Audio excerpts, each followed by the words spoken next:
Hello, this is Gene Thorpe, Little Red Rooster TV.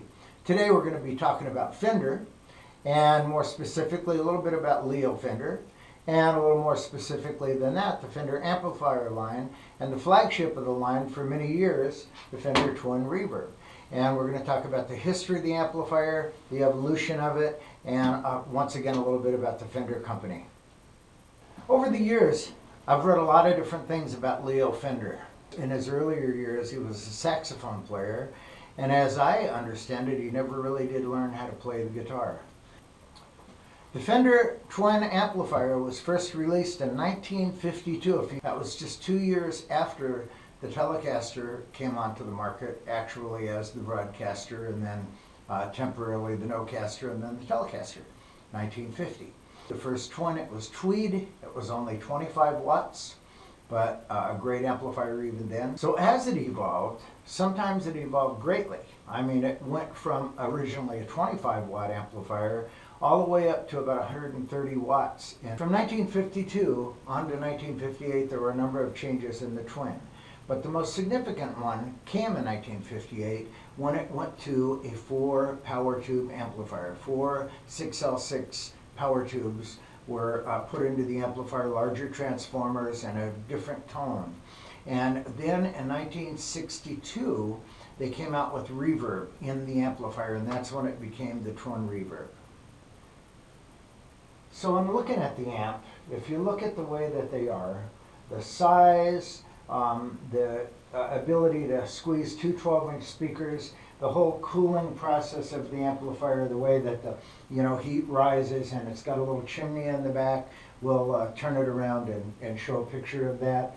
This particular one has the Jensen musical instrument speakers in it, and it's just a nice setup. So Fender was in Fullerton, California, and one of the very first heavy guitar players that ever came out was a guy named Dick Dale. Dick Dale and the Deltones. I remember him, Miserlou, and he's just a great guitar player and still plays today. He was instrumental in getting together with Leo Fender to get Leo to build amplifiers that were more powerful. He was the one that suggested the J.B. Lansing speakers. And that was one of the things that the Twin Reverb, in many of the incarnations, had those J.B. Lansing D120 speakers, and that made for a very heavy amplifier, but a very, very clear and good sounding amplifier. Now, some of the artists that like these amplifiers, one of my favorites and the one that I would just like to honor right now is B.B. King.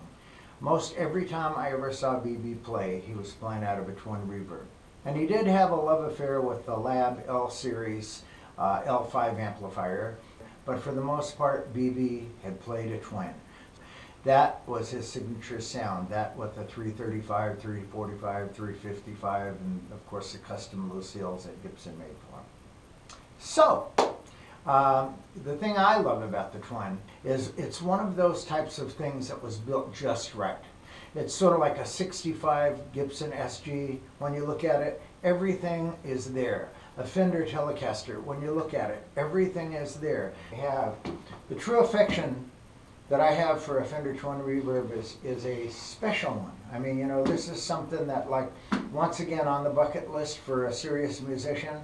If you've got the money, I definitely recommend going out and picking up a Fender Twin Reverb. Affordability. Right now, because of the way the world is, the saturation, the number of amplifiers that are built every year, there are so many of these around that I think a fellow can pick one up more affordably than ever.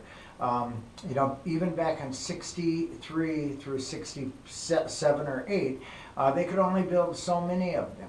And these were the guys that we wanted, and sometimes you'd have to wait even if you had the money. And there just weren't very many used ones around at that time either. But now, because of ever since those years all the way through, they've continued to build Twin Reverbs.